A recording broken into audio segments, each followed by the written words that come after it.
Good night, everyone. Good night. Good night. Welcome once again to other Sports Frenzy podcast. And I'm your host, Levon. I'm here alone right now, but I'll be joined by a few other guys in a few seconds. So let's just get it going by just saying that, guys, it's a pleasure with the support that you guys have given to us at Sports Frenzy. We appreciate it all. And I mean, over the past 2 days, we have hit the 600 mark in terms of subscription. I believe we're currently at what, 676 or somewhere thereabouts. So over the past couple of days, we have garnered over 100 subscribers. So I hope that you guys keep on spreading the word. I hope that you keep on sharing it. Whosoever hasn't subscribers yet, ensure that you do so. And let us keep the channel growing, because remember that we have one aim, and the aim is to let this channel reach to a level that no other YouTube channels has reached as yet out of Jamaica, right?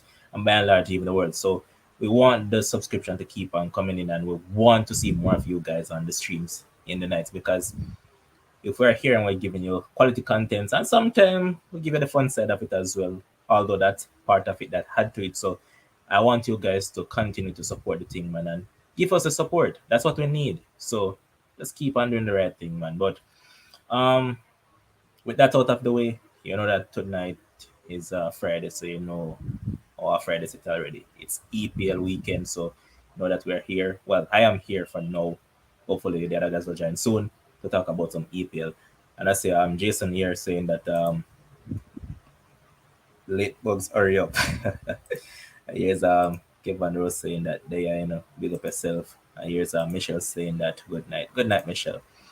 But as I mentioned, it's an EPL weekend, and I'm here to discuss some EPL. So, a better way to start than start off with the game that took place earlier on today. And I'm just going to share it on the screen. And if you guys can't see it, just let me know. So, here's the graphic about it, that Norwich got a 3-0 victory earlier on today, right? They got a 3-0 victory over Watford. And I remember telling Kems multiple times that Watford is a team that is going to go down. No, you know what makes it bad? The same Norwich team, has overtook Watford in the Premier League table. They are now currently on 16 points, even though Watford has 2 games in hand. But Watford are currently on 14 points. Now, we look at the game now. First up, you have this guy, this US international. His name is Josh Sargent. Played 18 Premier League games before, and this man couldn't scratch him hitch to score a goal. But in this game alone, he scored twice. And you know what Norwich also did in this game? They also got a clean sheet. You don't normally associate that when it comes on to Norwich, but this time around, they were able to score 3 goals while also not conceding. And here's Christoph saying that big myself, bro. Christoph chiming in saying that Watford going down. I believe so as well. And here's Kevin Rose saying that Watford make Norwich look like them good. That's a latter, yeah, good night. But yeah, back to the game itself. As I said, this is a team that they haven't played well any at all. And I remember Kems came here, I believe it was last week, and said that Dean Smith is just not it. But so far, so good. He has done well in some instances, you could say, because remember that they were really looking terrible. They were terrible and couldn't scratch an edge in terms of garnering points. Now, you look at Watford, a team that they started off decent in my estimation, right? Zisco Munoz was the coach that brought them up from the championship. He started off by getting like 7 points from 7 games. Since then, I don't know what clicked in their head. I don't think they think that I think personally they probably thought they were a big team, although they are known to sack coaches, but they just jump and go ahead and fire that coach. Since then, they have played 13 games, I think it is, and have only garnered 7 points. Now, my question to all the viewers that are currently tuned in, if you were in the position that Watford are in currently, would you now call it a time for Claudio Ranieri? Because remember, this man basically hold the record in terms of being sacked the most, and for some reason, there are the people always entrust him with football job that is, to get the job done, in which generally sometimes he does, sometimes he doesn't, because as I said, this is a man that gets sacked regularly. before I go on, yes, Kevin Bernard saying that true, but United make Watford look like them good. Bro, why you have to go back there? Seems like I'm gonna take up the United jersey. No, we don't do that thing, man. We around here we're loyal, man. We're not Kims. But anyhow, is it time for Watford to know? Think hard, long and deep, and said, hey, we got the decision wrong with this one. No, it's time for us to really make it right. In terms of get rid of Ranieri, try getting a new coach as soon as possible before it's too late, because each week that goes by is a less opportunity for them to garner points. And today they might have ticked it down in their book that, hey, Norwich at home, points. No, they didn't garner anything at all from this one. So, guys in the comment section, what do you think? Time to get rid of Ranieri, or you think that it's probably reaching? Now look at their team, right? And I keep on saying it that if you're a team that is dependent on a man like Musa Sissoko, then you know that you're in problems already, right? Musa Sissoko has never been that consistent sort of player. And then to make matters worse, he's your captain. A man like this who has failed to really live up to the standards in Premier League, I don't see why. One, he has gotten the captaincy. People might say that he hasn't been bad for them, but if you really look at it, this man has been consistently inconsistent, and sometimes you put pressure on players like these. Remember that he just came in from Tottenham, right? So why is it that they never just allow him to just play himself into the team and take it from there? But hey, they jump and they went ahead and gave him the captaincy, and now he has been pretty okay in my estimation. And if Watford aren't careful, soon and very soon, they just have to just give up the run. Give it up totally. They can't really think of really surviving if they're going to continue like this. And here's Michelle saying that Watford need better players, not all on coaching. But Michelle, you're saying that they need better players, right? Do you know that Watford has signed like around 5 players in this January window already? They have gone out and they have signed players, because in the current starting lineup that is on the screen, the guy Hassan Kamara is one that they signed in this window. Samir beside him, this guy is also one that they signed in this window. And this guy here also, Edu Kayambe, is another one that they signed in this window. So it's not a case as if they haven't signed players. But the thing is that these players have played like 2 games for them now. Kayambe impressed in his first game, but he was neither here nor there today in terms of his performance. But overall, when I look at the game, let us break it down into context. Watford had like 68% possession of the ball. 68, you know. And guess what also? Watford had more shots on target than Norwich. But the sticking point, which has plagued a lot of the teams in the league this season, and that is finishing those chances. Just shocking. Oh boy. When I say that, man, you have to just scratch your head sometime. And then Norwich on the other hand, Norwich decided that guess what they're doing? They just simply just go ahead and took their chances, in which it was only 2 of them that they got because they took 2 shots at Watford goal. However, those 2 went into the back of the net, and they also took another shot that it was ended up being an own goal. But these are the little things that you have to really look at when it comes on to teams, especially battling at the foot of the table. When it matters most, this is where you grasp opportunities. These are where you grind out results, and this is what they have been unable to do. So that's a bad thing for them. And boy, you really want to feel sorry for some of these teams, but you honestly can't. You honestly can't do it, because they themselves aren't doing what is expected of them to really make it happen. So why is it that I, as a fan now, should be sorry for them when they themselves aren't doing what they're supposed to do? So boy, it's just a tricky situation for them. And will they bounce back? I don't know. But I really want Kings to come on, because I want Kings to come explain this Claudio Ranieri fellow. Yes, Kevin was saying that, well, can't figure out the time in call Madrid for signing. He's just saying that stick with Ranieri. The quality of the team will not improve with another coach. But Jason, what you have to really look at sometimes is that sometimes players just need a different person in their ears. For instance, look at Aston Villa, right? Dean Smith had done so much with them and he couldn't do it anymore. They went out and they decided that, hey, we're going to get a different coach. And Steven Gerrard came in, and he has since made them a better team. So sometimes you have to take the tough decisions. Yes, you might say that you haven't seen where you're supposed to fault Ranieri for all the things that has gone bad at Watford, but sometimes you just need a change in scenery for players. While since as the players can't move from the club right now, they need a different voice in their ears. That is what they need, in my estimation. So personally, I think it's time for Ranieri to go. Watford, as I said, they are known to sack coaches, so I won't be surprised if they do that soon. But sometimes they just have to make the tough decisions. Here's Christoph saying that I think it's already doomed for them. Changing coach might not help, but you can never know what will happen if they change and get a different coach. Here's Jason saying that he's back. Big up yourself, bro. Here's Kevin once again saying that. But when I check the stats, Norwich nor Watford not good. And the two of them need a league for themselves and play each other till eternity. Us, you're rough, man. Why you have to be dealing them like that?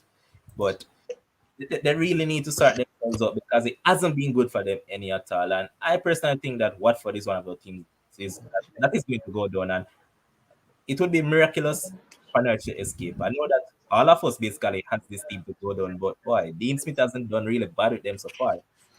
With that in mind, we're not joined by Dima. Welcome, boss. Big up everybody. Good night. Hope everybody good. I'm on the topic of Ranieri and if he should be sacked or you think that it's much to do about nothing. Well, with the Watford, the Watford heads, yeah, he might be sacked very soon. It's not about if he wants to be sacked. These guys go through managers like where you change underpants. So we might see we might see him getting sacked pretty soon. Getting a slight feedback. You get a feedback? Uh, Yeah, good.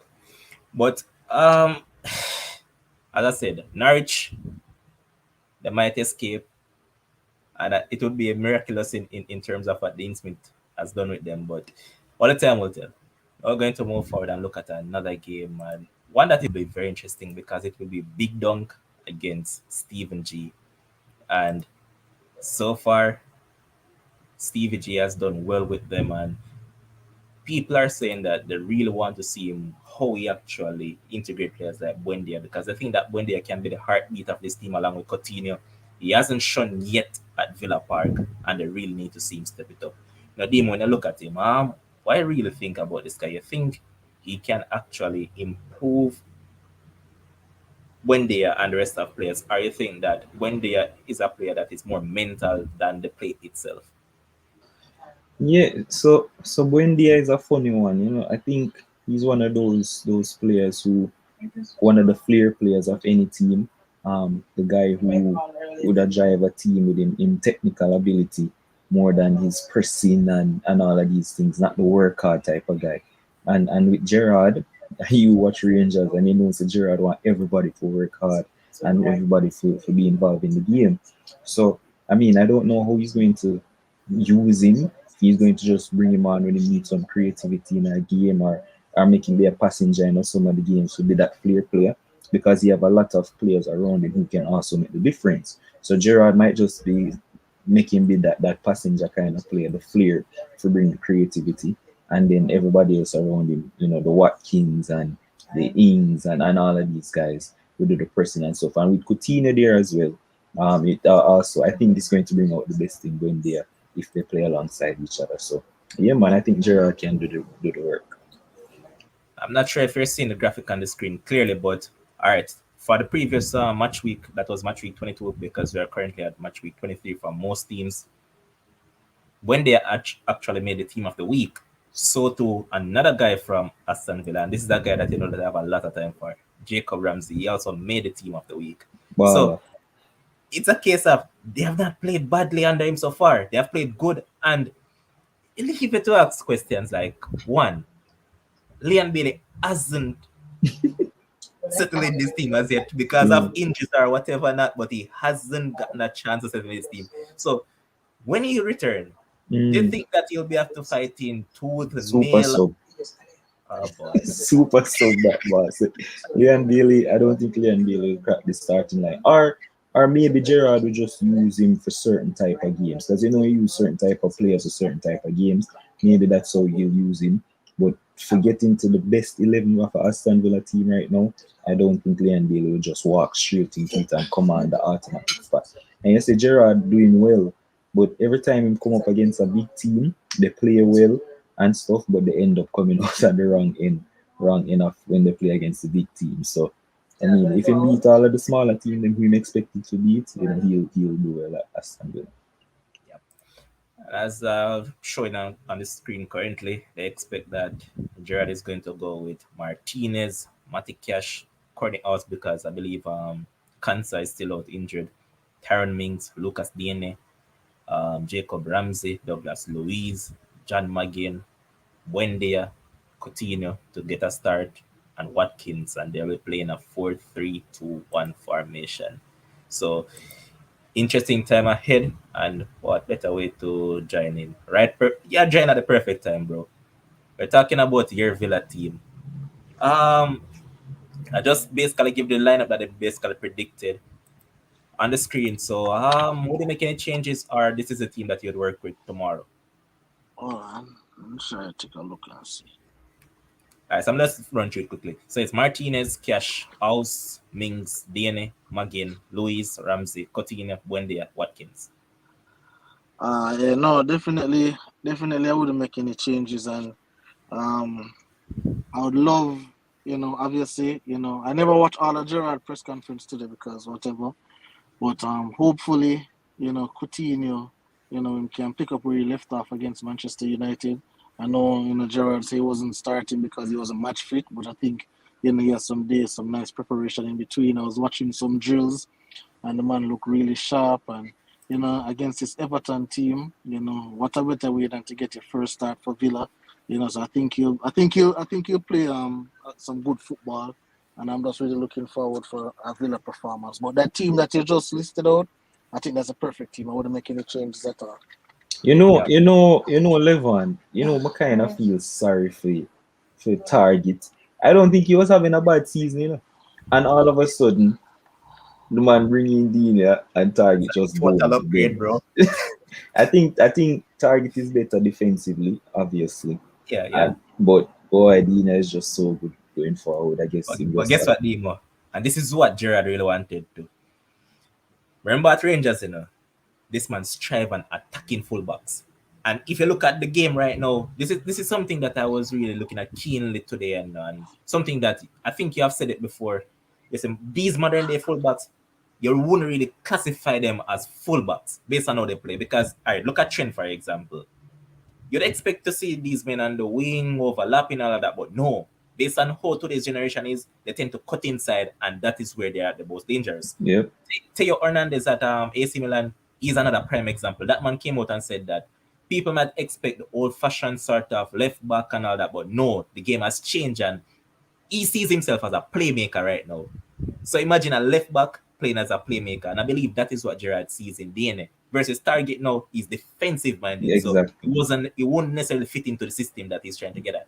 Yeah, you think a Pep start that whole, wing backs coming into midfield and a create. Him Yes, personally sir. do it. From Joshua Kimmich to those guys, yeah, man, Pep is the man for that, man. But go through some of these comments. Is Jason saying that true, but Villa overall have better quality. Dennis at the only battle. Well, I think you're kind of contradicting that comment, Jason. I think you're talking about Norwich and Watford. Here's Owen saying that 3-1 Aston Villa, Coutinho and Ramsey. Christoph saying that I rate Ramsey. Kevin saying that Aston Villa go win that because Everton are playing the ball right now. He's also saying that if he was Leon Bailey, I'd go to Newcastle. Yes, all that saying that Gerard like wingers demo. Want him play well, him go be a starter. I guess that's about Leon Bailey. I don't know why people think Bailey just come and start in this team when him come back, but I doubt it. Here's Drizella saying that he expect a 4-1 victory for Villa. But for the betting people, now let me just bring it up on the screen quickly. So Everton, when they get odds of $2.75, they expect a chance of winning is 36%, but this team actually wins 67% of their matches with these big odds. Aston Villa, they're getting $2.63. The expected chance is like 38%, but generally they win like 45% of these matches with these sort of odds. So, Aston Villa get $2 for win this game. yes, sir. If you go look for my ad sheet and see what I All go right. So, because so, this, so current. All right, Kim. So currently, right? yeah. I look at two different sides. So the Jamaica one that's just bet, although you have any bet, but currently Mm-hmm. Everton is getting $2.80. Aston Villa is getting $2.55. Brother, that is absolute madness. Let me tell you. All right, so with Everton, right, it's kind of tricky because obviously Yes. they just lose a manager, right? So when they just lose their manager now, you can look at it two ways. But probably the players want to say, hey, yeah, the manager they're holding on, so now we have a kind of like a freelance kind of thing for us go out there and play with no pressure whatsoever. So Everton have like a slim chance, but for me, for the betters out there, Aston Villa would be my pick all the way. 20,000, 30,000, 40. Any amount of money you have in the bank account, just let it go up on Aston Villa and buy over 1.5 because this is soup. You serious, Gibbs? Yeah, let me tell you why. All right. Remember, what is the last two results for Gerrard in the Premier League? And I know he's not on any hot seat or whatever the case may be. But still, they bring him in to do a particular job. They don't want to draws and things. They want a lot of wins. I think the game they play against Brentford, I think they lost that game. They lost, 3-1 or something like that. And then against United, they draw 2-2. So I think Aston Villa is needed a win. And, I watched an interview with Cash the other day, and I watched an interview with Martinez. Everybody's raving about Gerrard. Everybody wants to play well for Gerrard. Everybody wants to do well for the gaffer, do well for the manager. So I just think they're going to come out, and I think I see people saying 3-1, 4-1, but actually I think this is going to be a 4-0 victory for Aston Villa. Oh, So by over 1.5, over 2.5, people, Christmas gone, but Easter come. yes, and for people that celebrate on Valentine's, it's right around the Oh, corner. rotted right around the corner to for real, man. So, But what you said is true during the games because I'm looking at Keeney, right? You know that over the last three games, Villa's only gotten a point because they lost what mm, 3-1 to Chelsea, then they lost mm, 2-1 to Brentford, and uh-huh, then 2-all to with Man United. yeah. So the next two So, fixtures looking good for you guys now because you have Everton, then you have mm-hmm. Leeds at home. So two good fixtures coming up for you. That's a two. So, I lose. Hey, when I mean for segue, but I bet for the Norwich game over 2.5, and then we go bet for other team in even Germany, Freiburg, or one of them team they were one of them team they were playing Frankfurt, today. And them play today, right? And lose 2 Frankfurt, love. Now, how do I lose against a bug side and make me lose my money? So now I go recoup it Bielefeld. back for Aston. Yeah, they're gonna recoup it back for Aston Villa because I forgot big for Aston Villa because them can't lose this game. I can't imagine how them lose the game at all. I All right, can't so you imagine. All right. Shanila jumped in and said, "Don't listen to Kims." Yeah. Because actually, I'm actually going for a draw in this game as well. With Rafa going, I think the players are going to be very relieved. I don't know how close Calvert-Lewin is in terms because I think you bring up the predicted lineup for them because you bring up for Aston He's Villa. going to So, play, man. oh, Calvert-Lewin. Oh Lord, so that make it even worse. So with Calvert Lewin in the team, I expect as Everton to play a lot better. They will be playing with big dunk on the sidelines. I remember when Ferguson come in the last time, he galvanized the team and they started playing well, brought out the best out of Calvert Lewin. So I mean I know Coutinho, former Liverpool man playing against Everton, I want to turn up like he do against Manchester United and all of that stuff, especially and Gerrard as well. But I think that the Everton team will come strong. It's a high scoring game for me though, so I'm going 2-2. All right. Big up yourself, Dale Francis. Big up yourself, Adlam. As I said a while ago, big up yourself, Shanila. Kems, there's a question posted to you by Aldan. You must have walk on. Big up yourself, Kems. Man, them say, you don't know what we say or like with rice. I think we'll get there. We'll get there eventually. So let's just jump over that for it. No. Here's Terry saying that me alone kept Dennis in their FPL team this week. You're crazy, bro. Bruno was Literally. captain. No, you can't say I'm crazy. Against Norwich, that would have been Bro, easy if you think bro, about it. this is not games. This is what I keep on telling you. So these games, you know what I call them? 6 pointers. In games like these, bro, you cannot cap man like those. Now, Cannot, man, Captain Man, because like, it's either going to go two ways, you know. It's either he's going to score or he's going to have a half-full performance. And today, guess what? What, Red card. what you need to start do is show with your league and where everybody position there. Like put it on the screen with FPL team All right, because I'm going more to see need it. you see who will lead that because we're sure video I'm, way back. I'm It kind of sure. it kind of tricky still, Nadima, because guess what? It's because there have been so much postponed games. It's just make everything just totally Yeah, yeah. I'm gonna tell you that one. It's when you come on to FPL, off. me is a like said. Me I go for the big name kind of players. Me not captain of Dennis and them man. You crazy? I be a Cristiano Ronaldo and forwarding on them and them a Brother, captain. Not me cap Salah Dennis. almost every week. Yeah, them Monday. Them Monday I get my captain. No, Dennis. Facts. Facts. Me live with Dennis points them when I give me naturally. Me don't need them for double. Facts. Please. So yes, Emerald saying that Villa 2-0. First half gonna be tentative, Villa with chances, but the game may break loose in the second half, my opinion.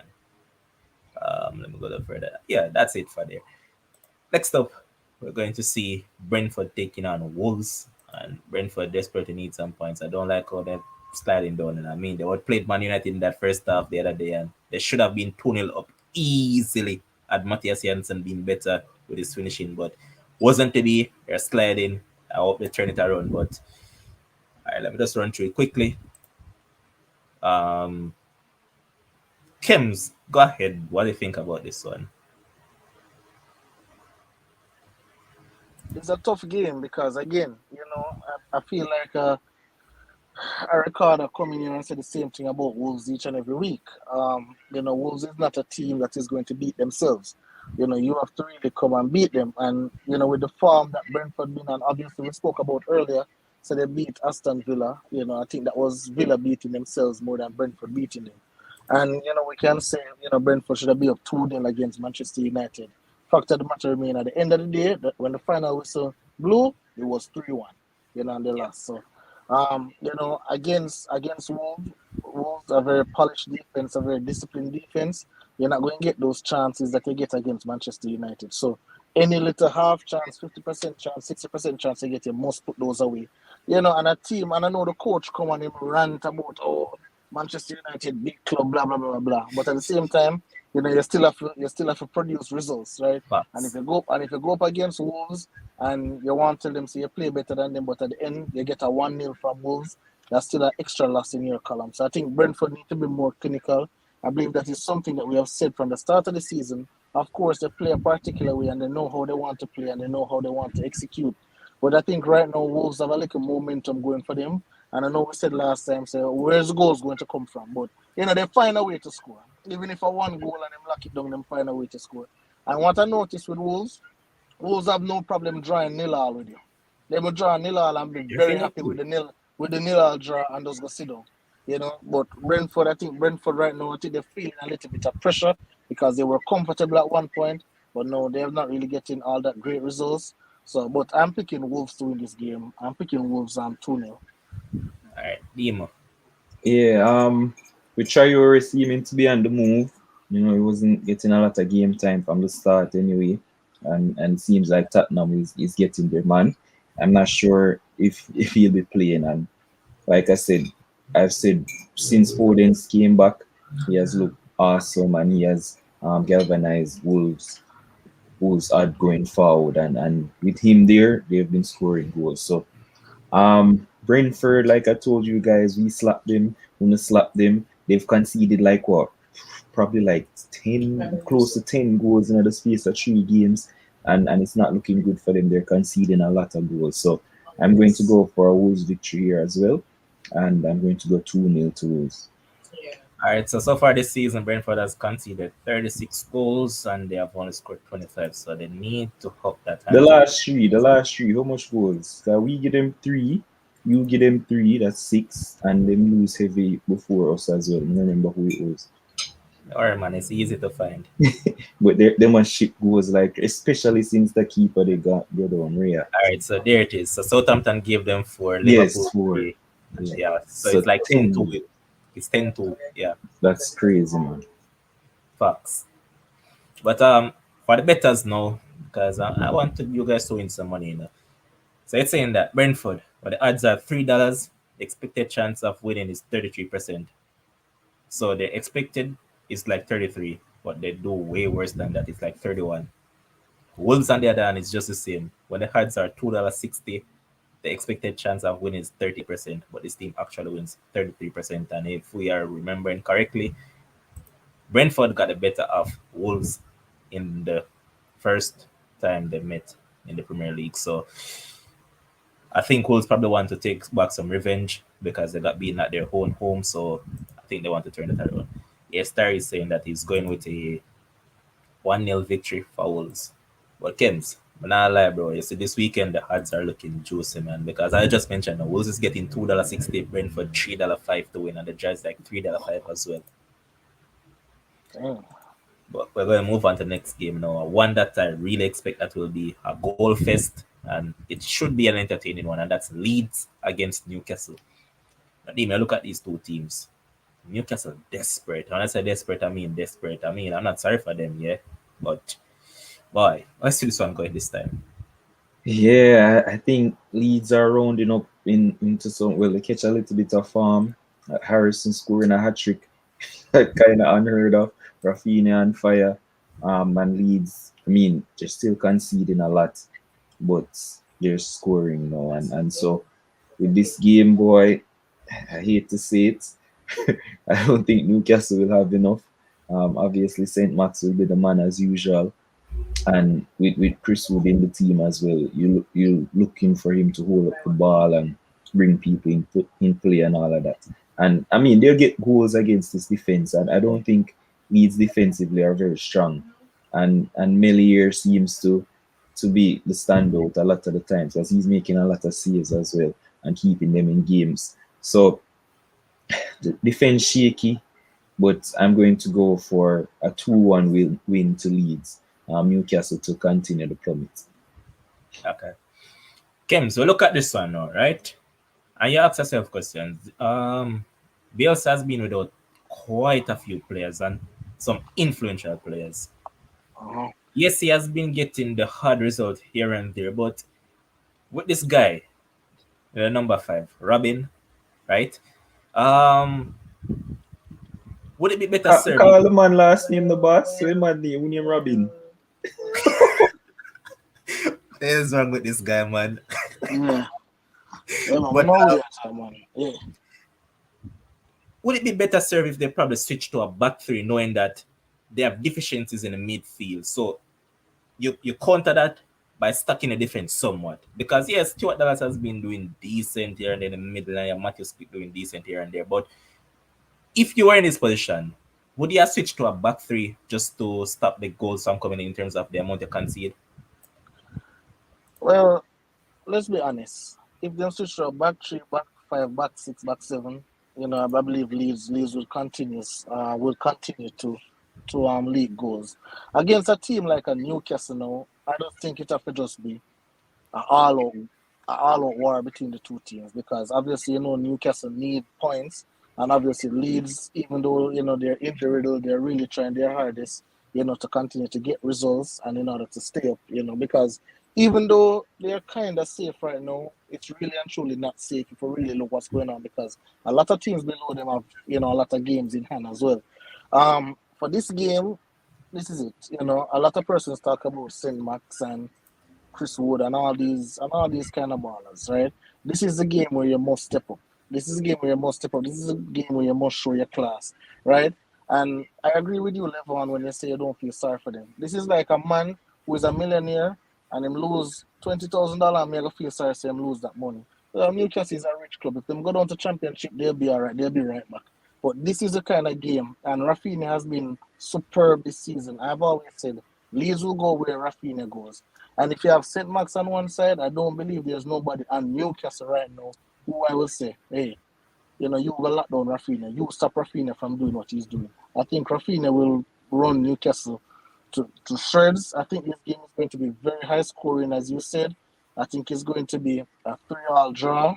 I'm picking a 3-all draw because um, I think Newcastle is hungry, and Mm. you can never doubt a hungry side. But I also think that Leeds, how great they attack, and even though the coach has been up and down this season, let's be honest, his resume speaks for itself. The man can coach football, especially attacking football. So I think they'll go at it, and I think that our team will have the chance to win it and fluff the chance. So I think it will be a 3-all draw for this one. All right, and here's Latoya agreeing with you, saying that, well, I know for sure Leeds will concede. Absolutely. Harry saying that 3-1 Leeds or 4-2 Leeds. Michael saying that 2-0 to Leeds. Two Yes, nil. yes, Kevin saying that my baller St. Max have a point to prove tomorrow. That's my game to watch. So let me ask you something, Kevin. I want you to respond to me in the comments, Kevin. Let me ask you something.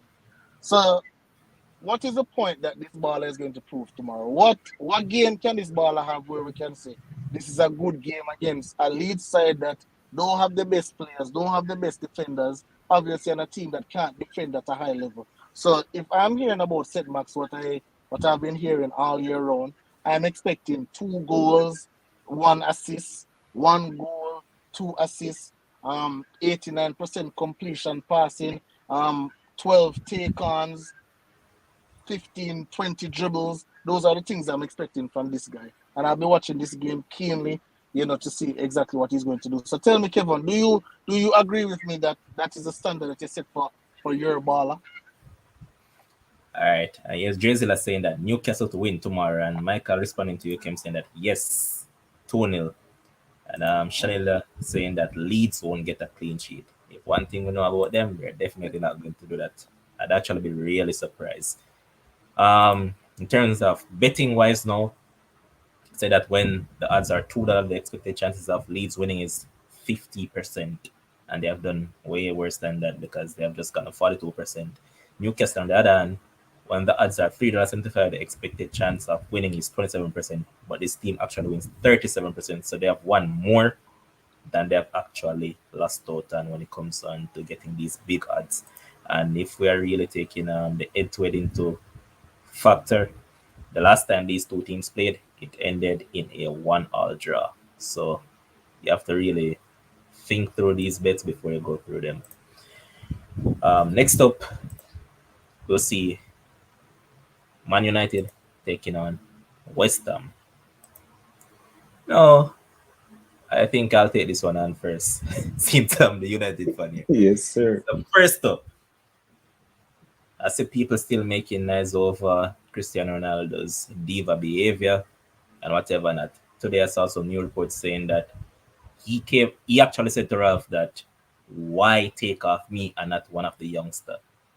I mean, bro, Greenwood came off before you. There was only one youngster remaining on the pitch, and that was Anthony Elanga.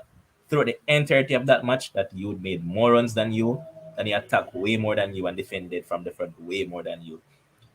I keep on asking, what is important to people? Is the case that the team comes first or personal gains?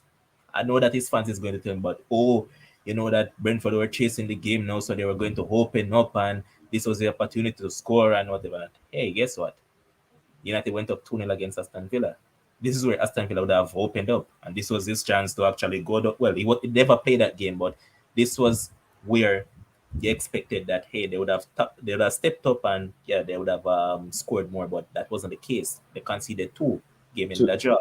to be fair to the CR7 fans, though, he wasn't having a bad game, and I thought he was playing decent. That Bro, he was was awful in that first half. no, sir, no, sir. Christy, they Fuck, have no fuck. film lay off, no film chest pass, get to Yeah, that was Bruno. in the second half. But Yeah, what I'm saying is that in that first half he was awful yeah. because So was everybody else. Man, you not was really. horrible in the first half. A second half, them start play. Not necessarily, bro. But what I'm getting at is that it's when a team is in a winning position, brother, you have to factor in things like take things into context. Bro, you're 36 years old. You're just coming back from an injury. Come on, man. Just sit and relax and enjoy the rest of the game. But as a United fan, boy, I have to scratch my head right now because even though this one is very soft and I'm talking about Lindelof, Sorry for what happened to him. I know that his family got robbed and he's shaken up by it. So sorry about that, boss. But guess what? Harry Maguire will be back tomorrow. Coming up against West Ham, I mean, Jared Bowen has been having a wonderful season. And for all those who don't have him in fantasy team, you're losing out. But these are the type of teams that Mikel Antonio love to see in terms of defend wise.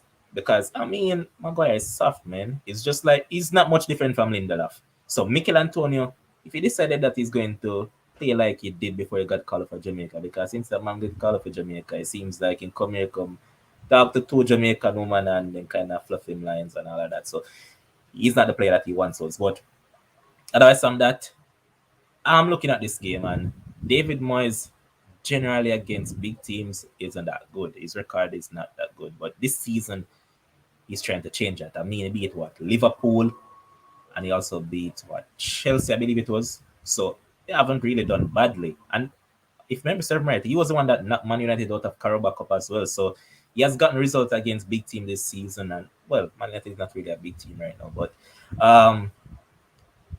if I'm really to go with a result right now, all I'll say is that Man United is going to score. Man United will concede. 1.5 for me. If they win, I'll take the win. But if they lose, that's another day at it. But Demo, what you have to say about this? Yeah, listen, this is a tough game to call.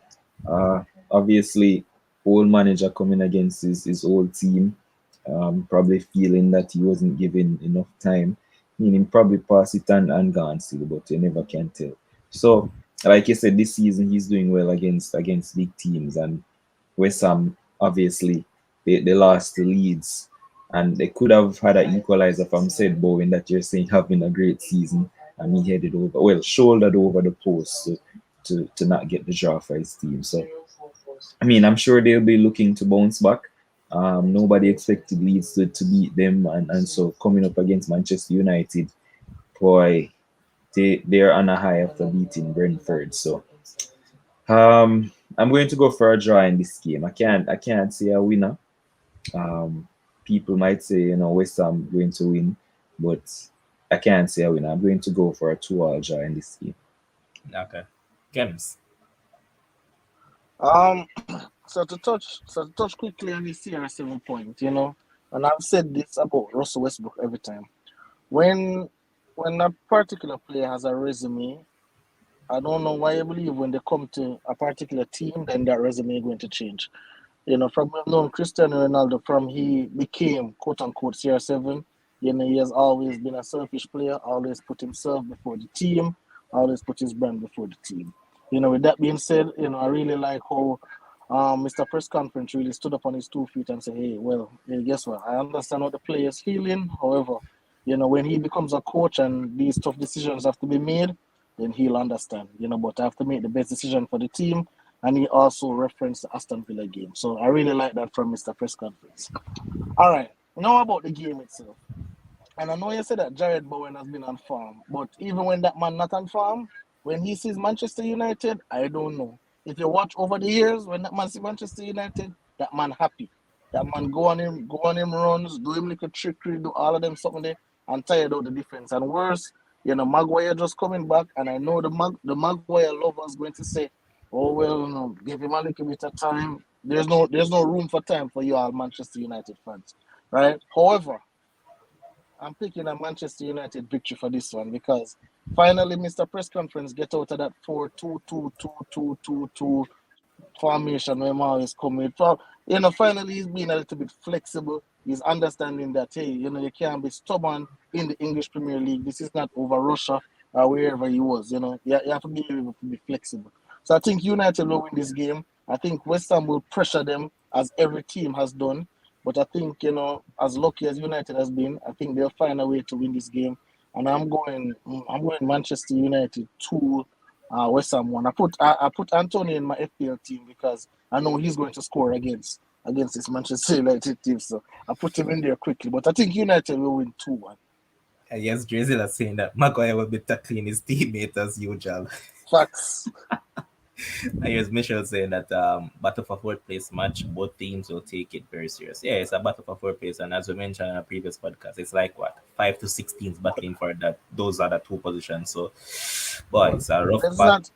One more thing, Levon. Let us. It's not only a battle for fourth place. Remember, as a man, I think David Moyes still have a little sour taste in his mouth about what happened. Because remember, when he left Manchester United, he wasn't only branded as not good enough for Manchester United. It was just like this man can't coach football, so he had to leave Manchester United and really build back his reputation out there.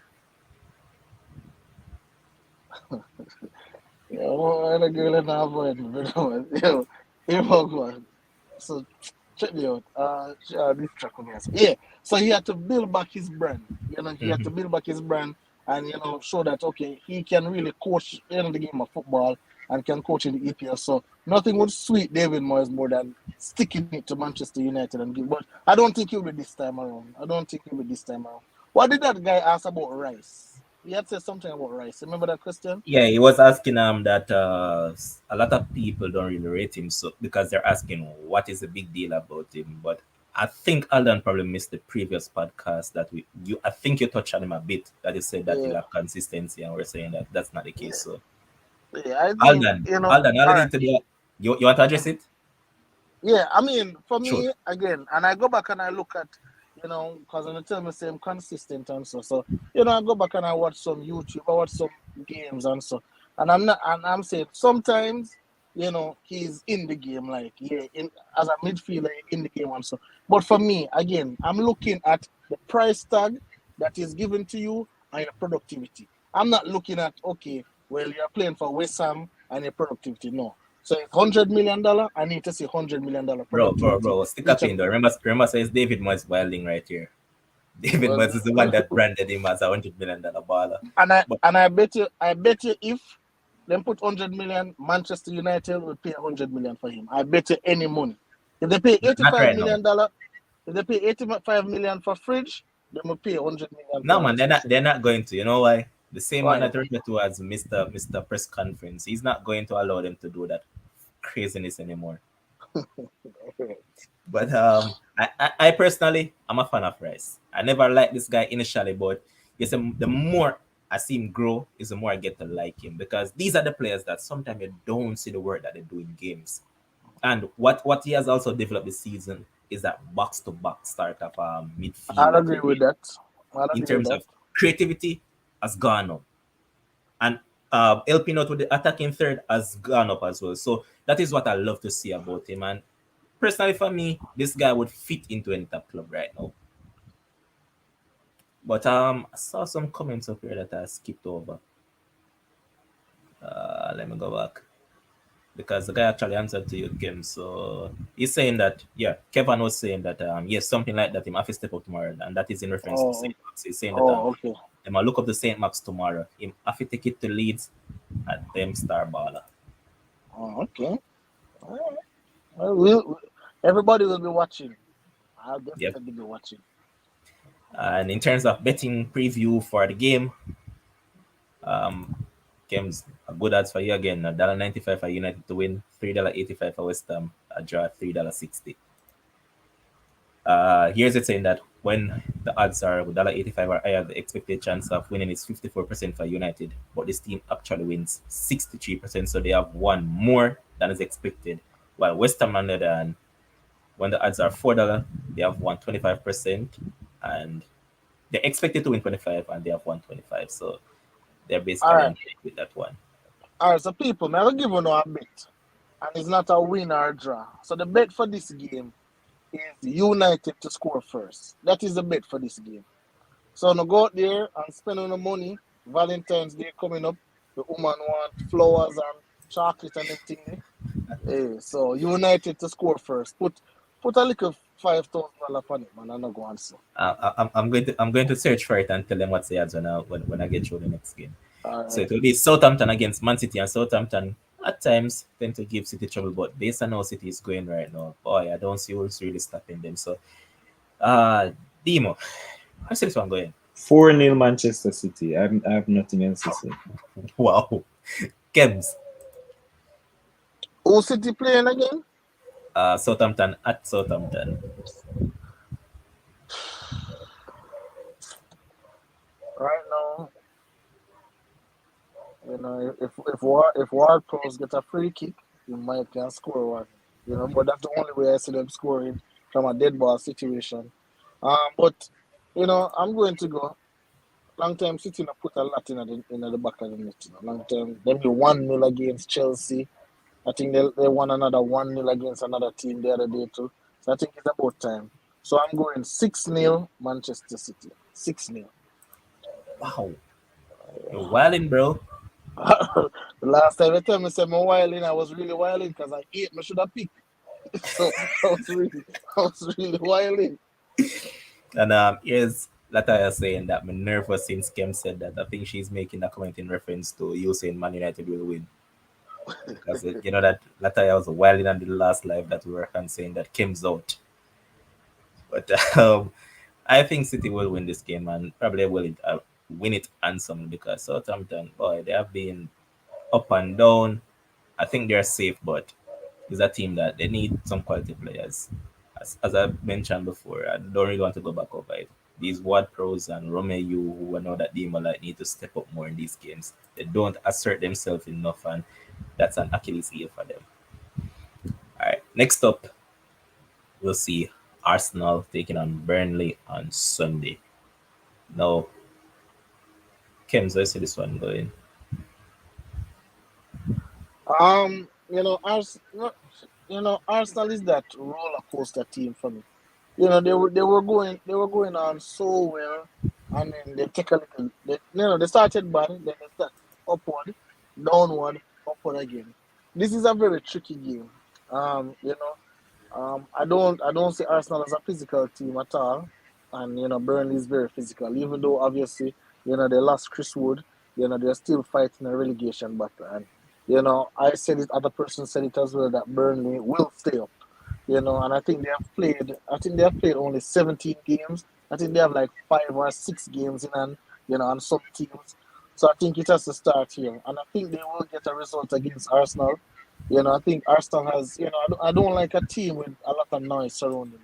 First, it was the Aubameyang thing. They overcame that. Now I hear something about some yellow card situation and betters and all them kind of things. I don't like too much noise around a team. Oh, and then I hear about the DT or whatever I'm name thing for Arsenal TV. So it's just too much to Kool-Aid going around with Arsenal right now. And I think Burnley is laser focused. They understand the assignment.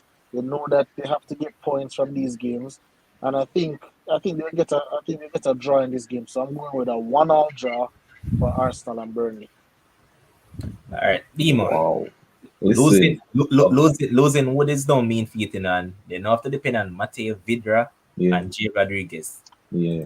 Go All ahead. right. So for me, listen. First of all, I think Burnley, because they're not a big club, are getting away with this postponing games, like 5 games in hand or something like that. Like they might get away with this postponing games, and people them just a slide under the radar. I don't know what's happening here. 'Cause I not really hear people talk about it. But anyway, I think that Arsenal are going to bounce back after they just lost to us at their home. I think that even though Partey won't be playing because of that red card, I think they're lacking in midfield. I think there's no Xhaka as well, and them not have a midfield basically right now. But like you mentioned, Chris Wood was one of the leading goal scorers. I'm not sure if Carney is back as well for Burnley yet. No man, no man. Um, Carney is over there in Afghan.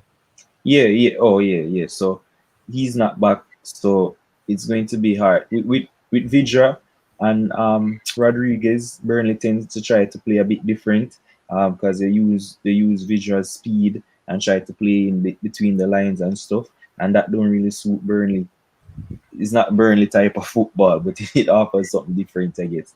But I think that Arsenal will be too strong up front. They, especially Martinelli, he caused Liverpool a lot of problems in the first 10 to 15 minutes there in the Carabao Cup.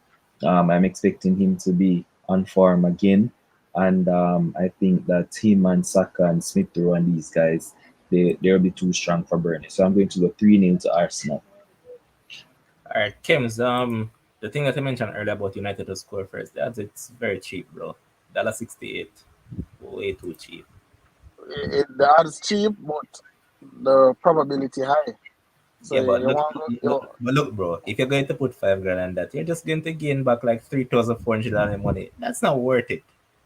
all right. So I'm but then all right. I'm gonna do the car. I'm not really good in the maths, you know. It's a little, Yeah, man. I uh, already did the calculation, you man. did it. Yeah, Yeah, you get 3,400. That's good bro, versus bro. versus That's definitely not good enough. Imagine if it doesn't happen. You're going to lose more than you would have won. yeah. But Doesn't then make if you any sense. do the $1.95, then you only get 4,750 for your money for United win. Way superior. I mean, that's the 3,400. But before I move on, what do you guys think of Partey? I'm going to start with you this time, Demo. Since he has come over to Arsenal, man, this guy's look. Gosh, I remember when we saw this guy at Atletico. This man was a utility man. Any position that they play him in, this guy normally does well. But since he's at Arsenal, I heard that the party has started, and up to now the party can't come to the party. So, what do you think about it? Boss, I don't know what you expect me to say about this, man. I think he probably had probably three good games in the Arsenal shirt since he came back. I think that game that they beat you guys at Old Trafford 1-0. I think he was pretty good in that game. In the Aubameyang penalty. I'm not sure if you remember that. And he was excellent in midfield in that game. I remember that, like, you can count on one hand how many good games he's had for Arsenal. I don't know if he needs time to adjust. I don't know what it is, but I don't know what his role is. Is he somebody who is a holding midfielder for Arsenal, or they want to use him to create? I don't know what he's doing for Arsenal right now. So I'm just going to put it down to adaptation, and he hasn't acclimatized to the league, and he might need some more time because obviously not the same player at Atletico Madrid. And I heard him come out and say today that he made the tackle. He knows he shouldn't have made the tackle in the Carabao Cup, but that's just his personality. He likes to fight for every ball, so him just dive in. You know what I mean? Like that's ridiculous. So I don't know. I'm putting it down to acclimatization for Partey. Obviously, there's a good player in there. You just need time for see it. All right, Kems. All right. So what I'll say about this, and for me, I've said it across many sports, many different teams. For me, culture matters. Who is your coach matter? Like those things are absolutely important. And we can say he hasn't adapted to the league, he needs more time. We can say all of that. But that tackle that has been referenced, Simeone applauding that tackle. Whether it be a red card or what, that's a tackle that man. Good job, good job. That's how I want my players to play, right? And then we look and maybe just segue a little bit. Felix, that's over by Atletico. His career is going down the drain. But probably if you put that man in an Arsenal uniform, that man thrive. So I just believe, Facts. I just believe culture for me, it just matters. Who coach you matters. What they want from you matter. Those harsh, rough tackle that suit him over by Atletico. The nice crisp play that Felix is playing, that suit him over Arsenal. So I guess probably Arsenal got the wrong play. And I remember when Partey was just making the move, I don't know if it was him father, him uncle, or whoever come out and them said, don't go to Arsenal. Then beg him, don't go to Arsenal. And him said, no, Arsenal is where he wants to go. The football look good, yada, yada, yada. But we can always say things before we actually experience it. But based on how he's playing right now and the hype that was brought by the Arsenal fans and also by the media, Partey is going to come and quote unquote strong up Arsenal midfield. Arsenal going to be a very team to fear because of Partey. We're not seeing that right now. The party seem like it postponed. But again, give him some more time and then we'll see what happens. But I just believe that culture is very important and who is coaching you and what the coach wants from you. I believe those things matter immensely. Boss, like like this man give up Champions League football for come and ask, like, but like, what was it? How much more money he might get so for just give up Champions League football? And then me hear when him just come like Arsenal fans is the next Patrick Vieira and I like, but me just can't understand the hype and stuff. Make the man say clean first and build a reputation, but me not understand why him leave Champions League for Arsenal. It's very shocking. You made some lovely point though, Kims, and I think sometimes as club, you need to really look at things from a logical standpoint, see what your club is about before you make some signings, right? Because as I mentioned, I never really saw Partey as that sort of Arsenal midfielder, right? And then you lead me back into what I'm going to ask Demo now. How much time longer are we going to give him? He has been at Arsenal since January 2020 in a boss. That has been a long while now. It's 2 years now he has been at Arsenal. And we haven't seen him come to the party as yet. So how much more time should we give him? Boss, I'm giving you what Arsenal fans are saying. I don't know how much longer time they want. That's what they tell rival fans. Give him time to adapt to the league. I don't. And Didn't he have yet they like a criticize major rival fans injury? so much. Eh? And yet they criticize rival fans and players so much. Well, Arsenal fan logic. I can't really. I'm just try find a explanation. I don't know. But here's Michelle saying that Arsenal to bounce back after the defeat from Liverpool in the Carabao Cup semi. And I guess what? Ben White is not laughing anymore. Um, here's Michael Reynolds saying that one good game in 2 seasons, absolutely poor. I guess Kevin alluding to what Kev's mentioned that police lock off the party. Um, this fella, I really wanted to see this fella coming because I beat him tooth and nail right over United Group every day when he was. This man was one of the most annoying fellow when it comes down to Party because he wanted United to sign Party so bad, and I keep on telling him, "No, bro, make Party go on wherever else or stay at wherever he was at." I never wanted to Why? say, Why "All right, must I bullet dodge? We don't know how he gonna perform in a United system and personally for culture. me, Dima, I just thought that you see, you look at some players and you see what they're all about, and we keep on talking about culture, right? This guy, to me, wasn't a fit for United. Yes, people might look and say, "Oh, you have Fred and you have McTominay," but what's the sense in getting somebody that is personally for me would have basically done the same thing that these two are doing? Yes, he would have tackled, but when it comes down to making progressive passing, he sucks at that. So what's the sense in getting someone that is basically, I would say, on the same level as these two? So I went back and forth with Jason right throughout, and I personally So never thought that he was that good.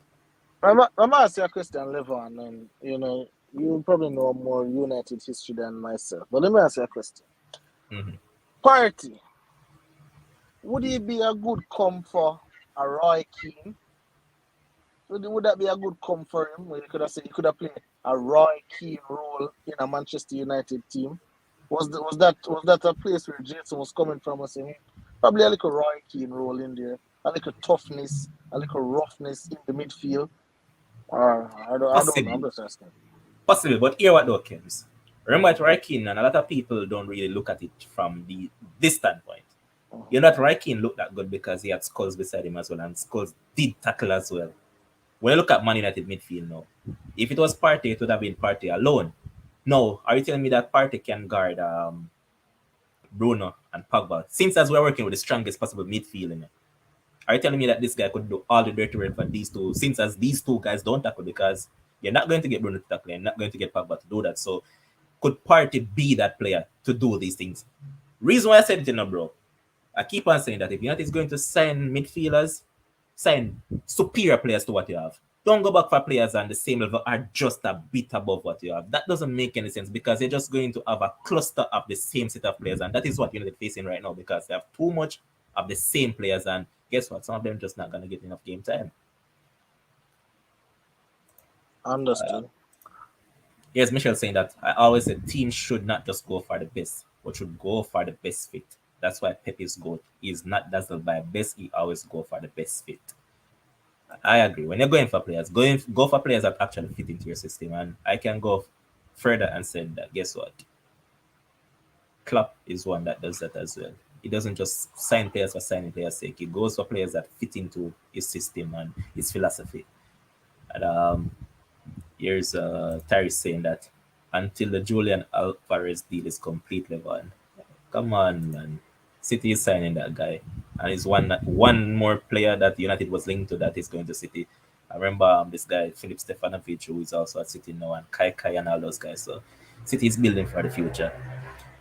Here's Kevin saying that, as I mentioned, system, most of these ballers nowadays are system ballers. If the system doesn't suit them, they will not perform, and you think them no good. All right. Let me say something about that because people like to have this, and to be honest, I'll use it in an argument for my benefit. But there are only a handful of players where we can really handpick and say this player can thrive anywhere. There's not a million players who will say, oh, you put this player anywhere, put this player under any coach, then that player will thrive. There's only really a handful of players who will say if they go anywhere, they'll be able to thrive. Because again, we can look at them. Remember when Di Maria came to Manchester United, Di Maria was supposed to be quote unquote the next big thing, and the man was the next big flop at Manchester United. And as soon as he left Manchester United, he went on to continue doing Di Maria things. So I'm just saying that being a system quote unquote being a system baller is not really a bad thing as people like to make it be. You can be a system baller. All you have to do is ensure you go to the system that fits you. That's just all I think. Facts. And then again, as I mentioned, culture. Those things work hand in, and the culture and then the system is like both of them just fit right like a peas into a pod. So it's just one of those things. And some players just don't work out at some clubs. So yeah, I agree. Next up is we're going to see Crystal Palace taking on Liverpool, and sure Dima want to take on this one because this boy Trent is just out of this world. Since 2018, that man has what 43 assists. Only two players have more than him, and I believe it's Thomas The Muller. goat is one. Thomas Muller is out front and 60 at the assist, and then Messi is second and 47. But go ahead, Dima. Talk about your team and your player. Yeah, no, I mean, just to say that I think if Trent Alexander-Arnold was Brazilian or one of these people, a lot of backlash that he gets about not him can't defend and blah blah blah wouldn't even be there. Alexander-Arnold has 10 Premier League assists right now, and he's on course to beat the 13 assists where them they get in our 2019-20 season. You know who had the record for that? Trent Alexander-Arnold. Before that, the 12, it was also Trent Alexander-Arnold again who had the assist record. So the man is literally on course to just continue to just break records. And people can say, oh, because him kick corners and because like everybody who have assists, them kick corners. Kevin De Bruyne do it, everybody. So it's like, listen, just give the man him flowers and give him what he deserves. The man is a generational talent. Change the way how right backs are playing. I'm gonna say, stop bringing mere mortals with the man. The when him the City one Cancelo and Reece James just rise up, and so one at a time it was Wan Bissaka. Like people need to realize the bar that people set right backs to is Trent. So everybody start compare them right back with Trent. So please just cut it out. The name you compare that man with is Dani Alves, and that's it. We can move on from that. Like I say, the best passer of the football. Left back. What happened? Left back. Who is the bar for left back? Andy Roberts. We do not talk about left back right now. Who? Teo Hernandez. That is the man. Anyway. So for this game, obviously Crystal Palace, new manager, all of these things. I remember we flagged them several of the other day and stuff. But obviously we have no Mohamed Salah, no Sadio Mane. This will be a tougher game. I know we beat Brentford, and it seemed like it was an easy game in the end. But my word, at the first half hour of the game, it never looked like we were going to be able to break the Brentford team down until Fabinho got that goal and we started to show what we're made of. So I'm going to say that we're going to win. We're going to beat Crystal Palace just because I think we have more senior players. Like basically just Salah and Mane out. I think Thiago is supposed to return sometime soon, but the midfield is stuck, and we'll have enough in midfield. We'll have enough at centre back, and obviously Jota the Shatter is on fire right now. 2 against Arsenal. He's in red hot form. I think he's second in the goal scoring charts behind Salah for the Premier League. And so with him leading the line, I expect us to have just enough to beat Crystal Palace. I'm going to go for a 2-1 win. I think we'll concede a goal, but I'm going to go for a 2-1 win to Liverpool.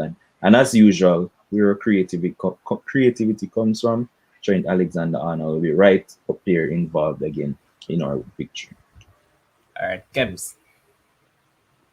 I just believe if Liverpool can beat Arsenal, then they must can beat Crystal Palace. Um, Crystal Palace. I remember after the international break when they started to kick up a storm. I think, yeah, they take a break from that right now, and they're back to, being the roller coaster. Crystal Palace team. I think Liverpool will win this game. Even though a lot of fans are saying that, or a lot of football lovers really are saying that the league is over. City gone with it. I think Liverpool know that they can't afford to drop any points, at least no time soon.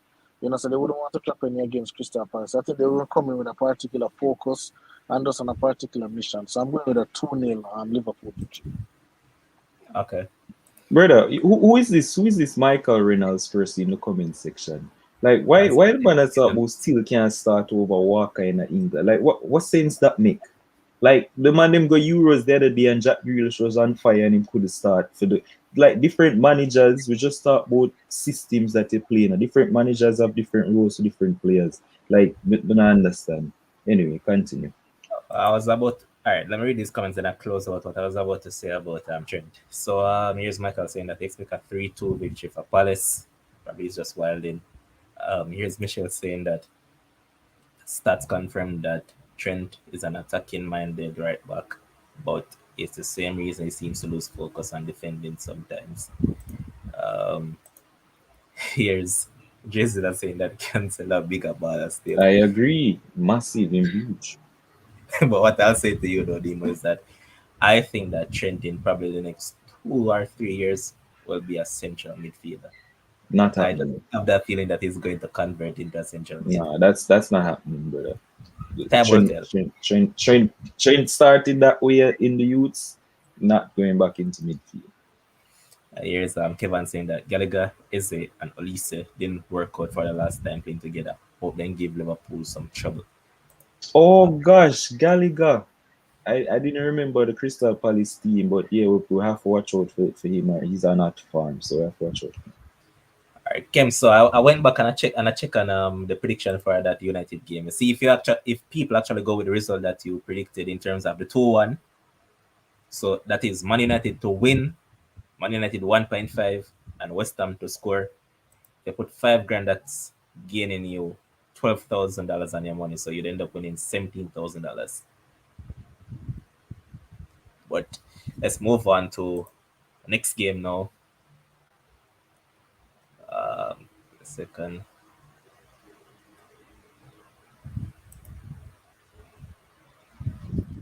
All right, the next game that we're going to look at is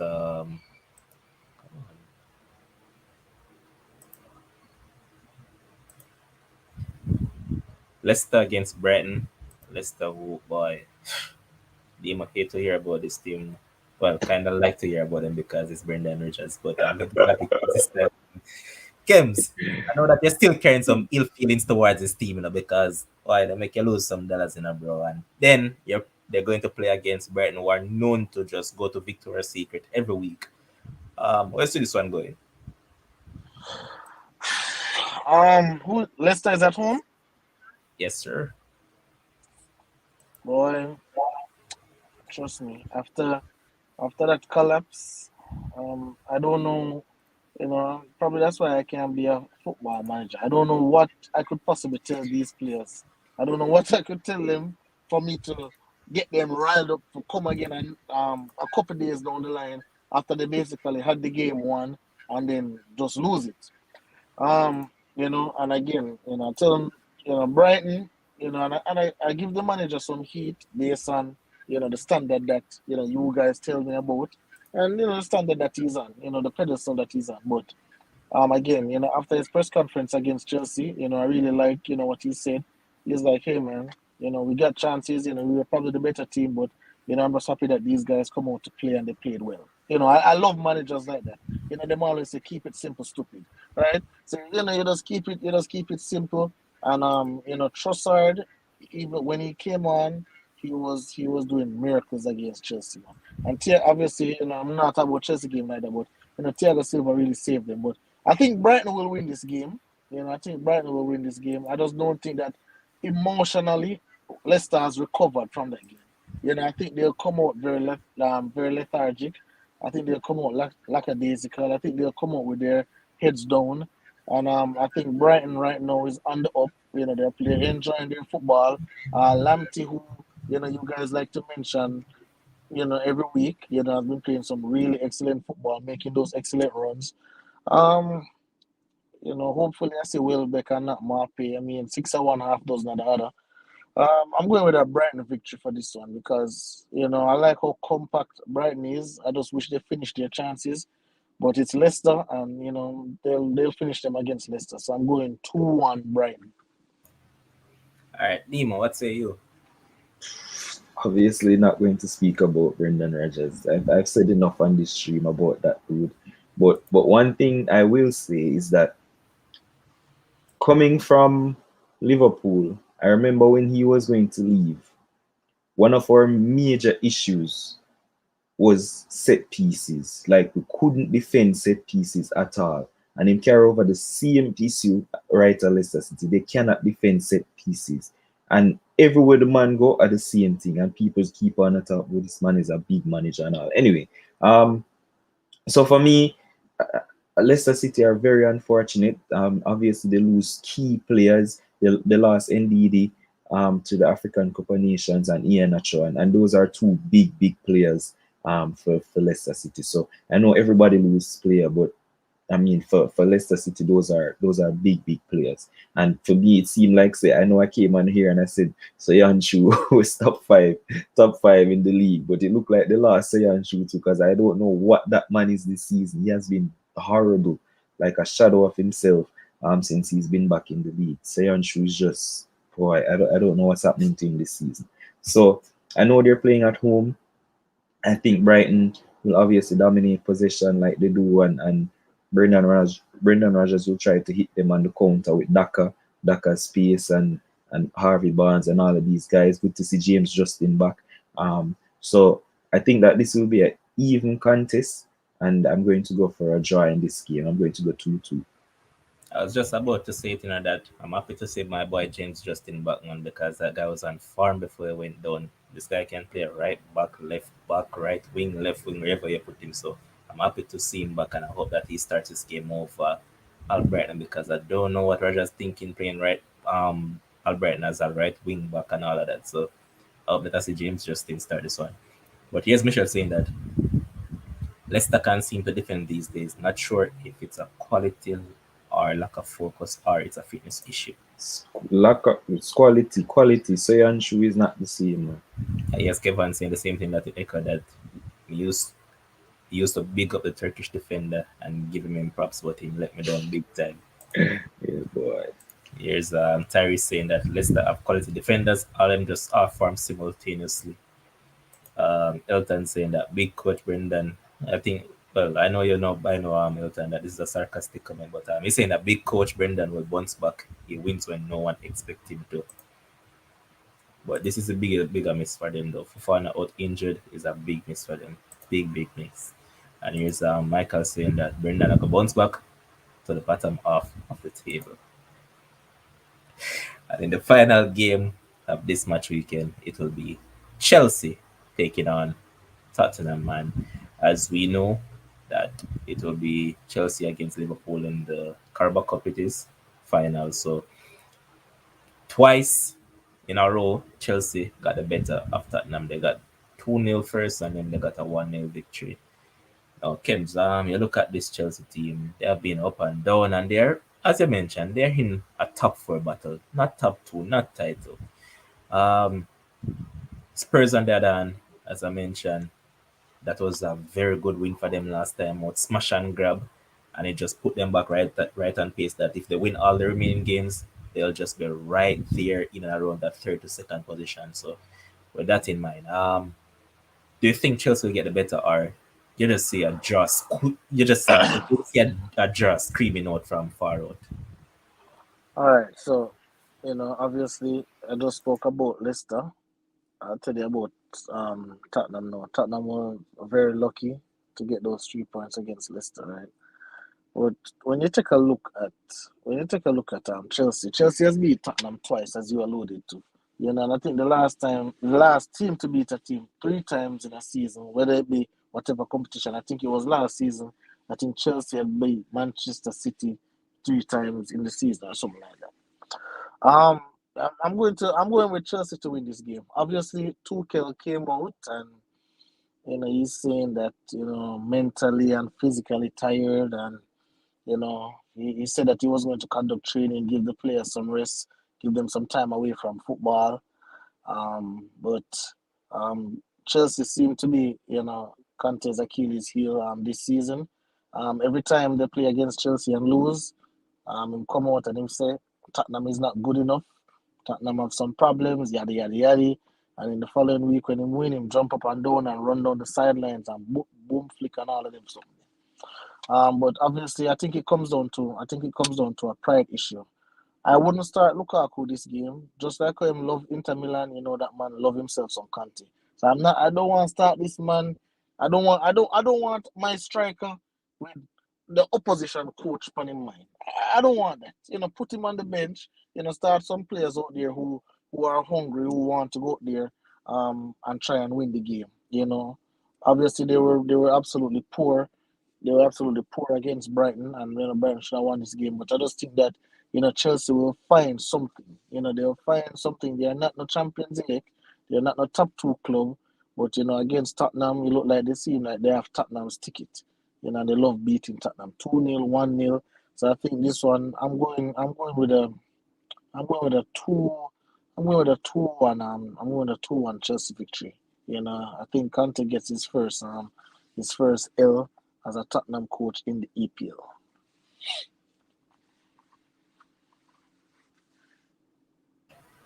Dima, go ahead. Oh, yeah. So completely disagree with everything Kim said about Tottenham being lucky in that game. I thought Tottenham were the the better team on that day. They were all over Leicester from start to finish. Like Harry Kane missing some chances, header after header. They were just on top of Leicester, and Leicester actually scored against the run of play. If you ask me, Tottenham were all over them, and they're definitely not lucky to win that game. They deserve the victory. If you ask me, Conte continues to prove his worth in the Premier League, not losing um, any game so far, and I think that he will continue against this Chelsea team who are lacking confidence. They're lacking sharpness up front, and it just seems like they just can't seem to finish the dinner. Every striker that they play can't seem to finish. Lukaku cussing out everybody here and there. Timo Werner coming on, not having the impact that you'd expect. Like me call him the German Shane Long, but people seem to say that he's having good seasons. And nobody's yet scores once in a while.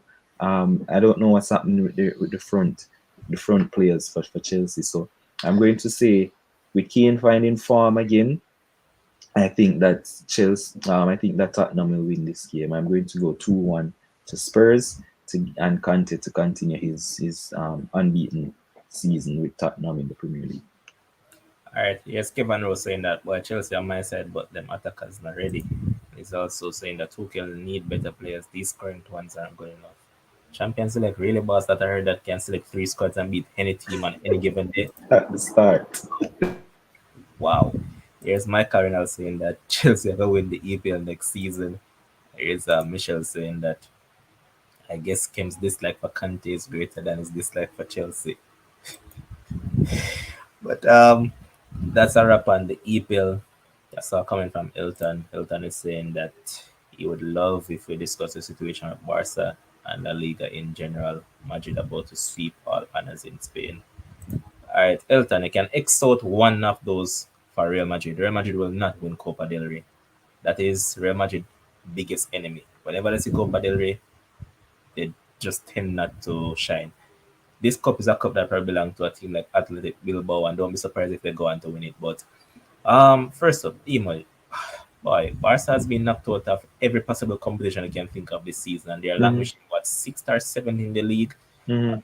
Yeah, the new boy Ferran Torres scored the other day, but Yeah. look at this team, bro. We heard that Laporta came out and said that, oh, he's going to bring back the culture of the club and all of that. I saw them dominate the game in terms of position wise against Bilbao, but Yeah. Up front, they'll suck, literally. Yeah. And what you have to say about them? Listen, I think we spoke about it early up in the season, and I was telling you guys that the whole culture just seem a miss. Like everything just seem a miss in terms of transfers, like who they get, salary issues. They can't sign this player because the wages for that player too much, and they're using Gerard Piqué coming off of the bench to go play forward for win a match, like literally coming off the bench to go be a striker. Like they signed De Jong, like it was just everything was just a mess. And the one shining light was the kids that were coming through, the Gavis and the Pedris and stuff like that. Well, not one, because obviously Memphis was doing bits for them as well. So probably two shining light for them. And it just seemed like the Barca we grew up, well, probably not you because you're young, but the Barca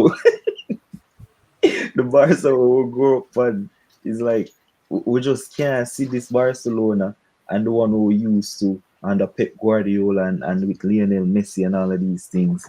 We just can't see it manifesting itself ever again in that Barcelona team. I guess they're going to have to wait for the Fatis and the Gavis and the Pedris to come up and be But he the cannot stay fit to save his life. exactly. That's the other thing. So it's just I don't know, man. It's a mess, and I don't know when it's going to change.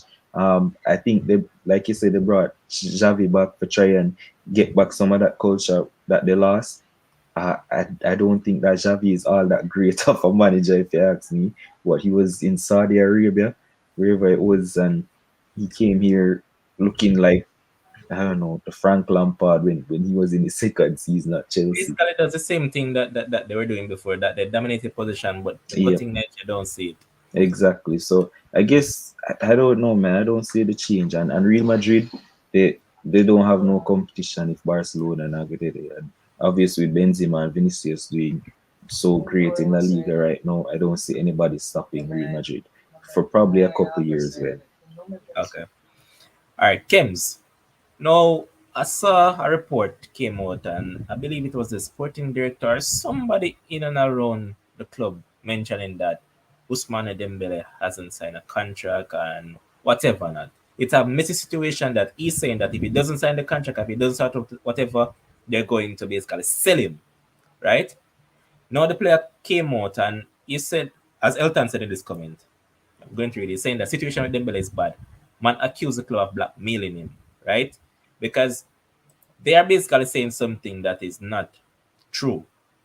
They said that he doesn't want to play, and he himself, well, he never really directly said that he doesn't want to play, but the club kind of gave that sort of vibe, right? The player said nothing like that. He has been here and he always wanted to play for the club. That is what he always wanted. But when come on to Dembele, that man is a hospital patient, so you know that's where his best place is. But Yep. when you look at this club overall, do you Mhm. see them getting back on their foot, or you think that Barca will be in the dungeon for a good while? All right. So, um, I think I was one of the first ones who run out from Barca and say, hey, Yep. don't think they're making the Champions League. They're gonna fight for a Europa place. Because this Barca team, because persons came on the podcast and they were saying, yes, Messi leave, so now they can play as a team. And this just show how great Messi was. But I actually think that they'll get it back together if they give Xavi time. And we can sit here and we can say Xavi is not a good manager, yada yada yada. Right? Same thing them say about Ole, not a good manager, yada yada yada. But there's something to be said again. Talk about it. There's something to be said about the culture. Look, as soon as Xavi go in, all of a sudden a lot of people want to come back and play for Barcelona. I see when name there, Oscar. Oscar says he's going to terminate his contract in China, wherever I'm there, or come and play for Barcelona. Fernan Torres go back. So even though Xavi is not no Pep Guardiola or no Klopp or that, I think what he has done in the football space means something, stand for something. People, all these young players still look up to him. Oh, Xavi coaching Barcelona, yeah, I want to be a part of that. So I think even the game that they played against Real Madrid, where they lost in extra time, Yeah. Ancelotti came out and he said, I can't even lie, they played really well, and they actually did play well. So I think slowly but surely, I'm sure a lot of persons prefer to play for Xavi than Ronald Koeman. But Barcelona was just in such a bad financial situation where, again, and I'll use my analogy, it's just, like a relationship. You take up a girl and she have depression, anxiety, bipolar disorder. You can't expect her to turn on tomorrow. It's Facts. continuous work in progress. You have to work with it, work with it. So I think Xavi realized everything where him have to, a lot of clutter where him have to work through. And I guess if upper management works with him, I think within not this year, not next year, but I think within 2-3 years, I think Barcelona will not be a world beater again, but I think they'll be able to, to be Chat. competitive. Yeah. But along that line, Kims, the way that Javi wants to play football, right? The Hmm. slow build up, the pass, pass, pass, pass. If you Hmm. notice how today's football is, you understand the teams that are successful, they don't Yeah, generally play that way anymore. It's more yeah, fast paced now. So they think that he's trying to go back to an old method that is probably outdated and it's not currently working in today's game. yeah, because that is what. Remember, hold on, stick up in. Remember what Mola said, technically, they're okay, but it's when it comes on to matching up with the pace of the game, they just can't Mhm. cut it. So what do you think about it? Yeah, I mean, remember, as as it was alluded to, say, what we grew up watching, right? What we grew up watching. So we grew up our Javi Iniesta in the midfield, pass, pass, pass, tiki taka, and so that is what Javi know, right? All right. So I believe being in the league now, because in the Saudi Arabia, wherever he was, now coming back in Europe, seeing what's going on, in coaching, in sports in general, you have to be able to adapt. If you want to come with a stubbornness, guess what? You will always get left behind. Just like with technology is constantly improving. Nutrition constantly improving. Same thing with football, constantly improving. So you can't come with a slow build up, the PK in a defense, the Sergio Busquets. Obviously, it'll always be quality. But no, the man, all you want to revamp the thing. You want to start push the football and start playing football faster. So I think Javi is smart enough to understand where the football is heading to and what he needs to do with this Barcelona team. So I think he'll get it. But right now, what they're doing is not effective enough. They can keep possession is a box score thing. So if you look in the box score, they can see Barcelona 65% possession, good. But when you look at the score, 4-0, 4-1, 4-2. Facts. So I think he'll definitely adapt to it. So I say that for the Champions League or the La Liga too, because we know the La Liga not as fast as the Premier League or Champions League or Football by and large, man, outside of Spain. Because if it was Spain, that is only really Real Madrid to an extent and yeah. some So other so clubs. that's why I may ask if you think the style of football in a La Liga can sustain itself with Barcelona and Xavi. All right, hear what? No, let me tell you why. You see, if you really want to step it up, remember, I said this is something that you have to really embed into these players. So you want them to play a particular way because, all right, if I grow up playing slow and all of that, you know that even when I come into Europe, this is how I'm going to play. So you want to get it into their heads that here what you have to play the ball game quicker. So Mm, when they come into Europe, they don't look like fools or clones to these teams. fair. So Javi being in the position that he is now, new coach, still new to the ball game because meaning coach down in Saudi Arabia, yeah, one couple league and all of that is nothing in comparison to coaching Barcelona. So I think he needs to play the ball faster. That is the key thing. Play the ball faster. And I mean, even though people might be criticizing Dani Alves, he has looked good since he has returned. But I mean, give Sergio this that chance, man. These are the guys that should be coming through. But Barca, boy, I think they're probably in a position that Man United found themselves in. That's just my thinking. And move over to the next topic in terms of Real Madrid now. Yeah, they are hot front and currently what 49 points, I believe it was. Yeah, they're on 49 points, and people are saying that yes, the league is basically over, but I disagree. Sevilla are closely behind on 45 points, so they're just 4 points off. And Sevilla has done decent so far this season with Lopetegui, and I mean this guy really has something up his sleeves. Why? Remember that when he was coaching Spain, and Dima probably still have him up for that. That he, for some reason, some idiotic reason, he went and he signed that contract with Real Madrid. Never worked out. They sacked him. So he still probably have that chip on his shoulder and probably want to cause some damage in the title race. And what I found out with Real Madrid so far, I give Carlo Ancelotti props for what he has done with Vinicius and all those guys, but his issue is that rotation. This guy doesn't rotate at all. He constantly uses the same first 11. So at some point, I can guarantee you that some of these players are going to be tired. And this is where a team like City I know can swoop in and do whatever they can do. So, Kems, do you think the league is over? Or you think that City still has an opportunity to trump Real Madrid? League over, boss. League over. Sevilla, obviously, you like what they're doing, but again, I always say, before you think, just say it and see it sound out loud. Sevilla win La Liga. It just a sound right. Sound like a some happen. And Real Madrid has been playing really good football, and I just think that overall quality, coaching, defense, forward, midfield. I just think Real Madrid is superior. Real Madrid is better. If you had tell me that Atletico was 4 points behind, then I would have said, well, boy, you have to be careful. But at Sevilla, no, I don't see Sevilla. I think Real Madrid. I think this is the year, and again, I see somebody allude to it. I think it was Michael or whatever, the guy name, but. I think Real Madrid will win everything in Spain this season. Copa del Rey, La Liga, every single thing. Obviously, I don't think they'll do the Champions League, but I think they'll win everything in Spain this season. I just think they're miles ahead of these other teams, these Atleticos, these Sevilla, obviously Barcelona, all those teams. I think they're miles ahead right now. But here, what's the issue for them though? They have been dropping points against some bug teams because they drop points against Cadiz, who is at the foot of the table, and I believe they drop points against Let what was that again? me, I don't remember what it was. let me tell you something about, let me tell you something about that team named Cadiz. Annoying. That team, all right, that team that will take some points off for you where they least expect it. You're going to, because I think the game, that game they with Real Madrid was getting $2 for win the game. Yep. And Cadiz take it. But I think, when you look at it, if I say that Real Madrid is dropping points, do you believe that Sevilla will run the table for the rest of La Liga? I just don't see it. I don't see it at all. I get your point, I get your point. But No, so the league is done. Barring injuries to Benzema and Vinicius Junior, the league is done. Sevilla, this isn't Europa League. This is the league. There's no chance for Sevilla. and Sevilla is a boss. No, but Real Madrid gone with that. All right. One more question to you, Dimo, before we just get to the minute and wrap up. I see Terrace in the comment section asking Busquets or Raji for Spain. As in right now, Yeah.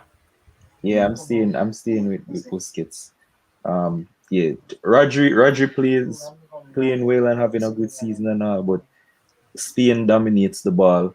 Busquets uses the ball better for me, so I'm staying with Busquets. But which Spanish player is my favorite right now?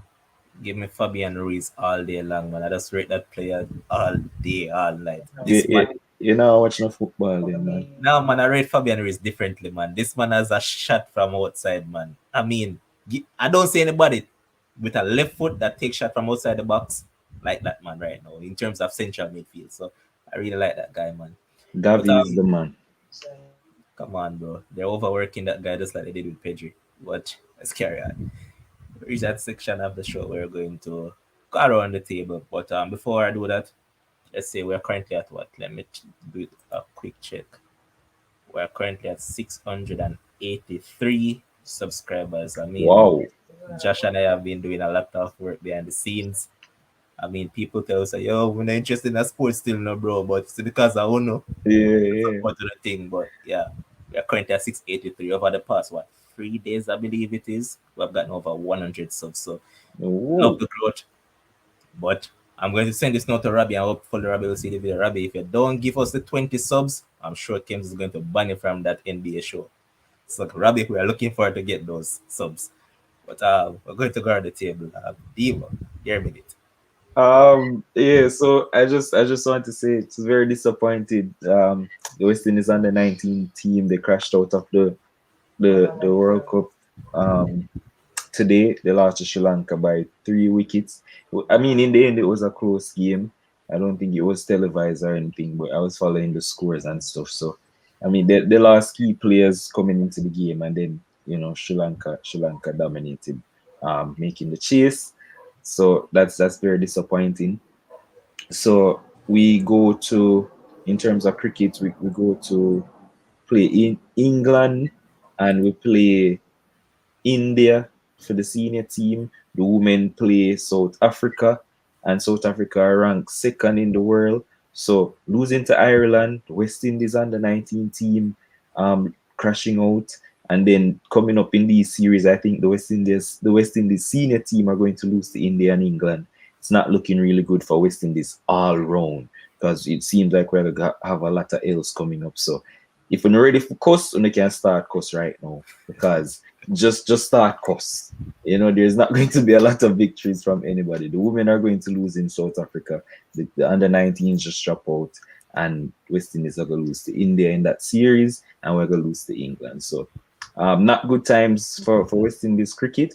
But listen, keep your heads up. We're on the same level as Ireland and Afghanistan and them. So, yeah, that's my opinion. All right, Games, shoot. I see Lakers sent out a trade today to Detroit. THT, Kendrick Nunn, and some pick for Jeremy Grant. And Pistons decline it with the Swifties. They're like, we don't want them screws. And Detroit actually sent a trade to Philadelphia, trying to get Ben Simmons, so they wanted to send Jeremy Grant and another player, to Philadelphia for Ben Simmons, and Philadelphia declined it. So the Ben Simmons saga still goes on, but and we have two NFL games tomorrow. Two NFL, one is climbing and rolling. Oh yeah, I want to big up Edwin Allen for sure. Big up Edwin Allen. I see Edwin Allen, clip a wing today. I like when these big juggernaut teams, get beaten by the little small schools. So, big up yourself, Edwin Allen. I see them score a wonder goal on that. But obviously tomorrow 7 p.m. We have our NFL/NBA show. NFL is winding down.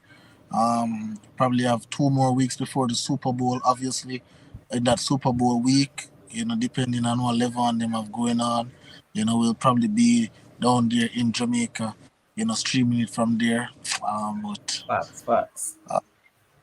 on Sunday, obviously, we have our Meals podcast. What time is it again, boss? At 8 p.m. I'll be tripping. I'm here thinking if the Yeah, guys at are 8. available, let's push it forward. What do you think? We'll To talk what after time? about it. We'll talk after. Yeah, yeah, but it should be 8 p.m. It should be 8 p.m. Yeah, it should be 8 p.m. And as I tell you guys, we have some nice, interesting topics. I'll tell you again for those who didn't hear. So we're going to talk about 50-50 in relationships. A lot of men believe that it should be 50-50 straight across the line. But a lot of women are saying, how could it be 50-50 and the men don't want to wash the underwear? So we'll definitely talk about that.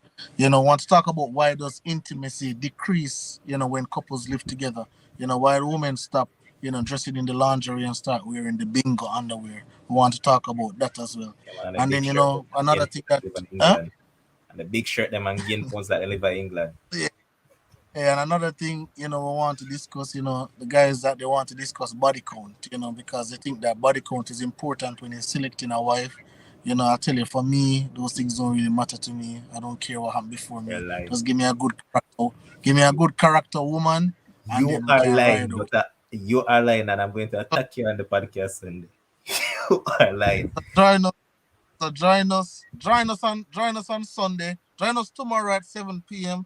Sunday at 8 p.m. We have a lot of interesting stuff coming. We have a giveaway on the Males podcast. I give away a lot in NFL and NBA, my Brockway that is concerned. We have a giveaway on the Males podcast. So join us on Sunday for sure. All right, and I'll say this by I'll just repeat Michelle's comment. She said that my fellow in Clarendon ruling rural schoolboy football. All cups gone to schools in Clarendon. I believe Garvin Massey won what the one Five that, love. yeah, that was which cup? Ben The Francis went to Dakar Cup. Allen. So the Costa Cup went to them. They won 5-0 over Manning. Mannings, and guess what? That guy, the captain, Cousins, he scored an hat-trick, even though I think the keeper was trash, literally. You see, especially that free kick, the man just basically rolled the ball into the back of the net. That keeper was awful. And Horrible. What's the number 10 name, man? I'm currently forgetting it, but he scored a good goal from outside the box, man. But yeah, big up to Garvey Massey, big up to Clarendon College, and big up to Edwin Allen. All three of them won the titles, so big up to all of them. I'll end the podcast by saying, guys, as I just said, keep on subscribing, keep on sharing, and ensure that you like the video before you leave. Thanks to Demo, thanks to Kems, and thanks to our producer Josh Called It's Possible, and to you, our commenters, to you, the viewers that don't comment, big up on yourself, and ensure that you tune in to NFL/NBA podcast tomorrow, and also the Meals podcast on Sunday. Until then, enjoy the rest of your night.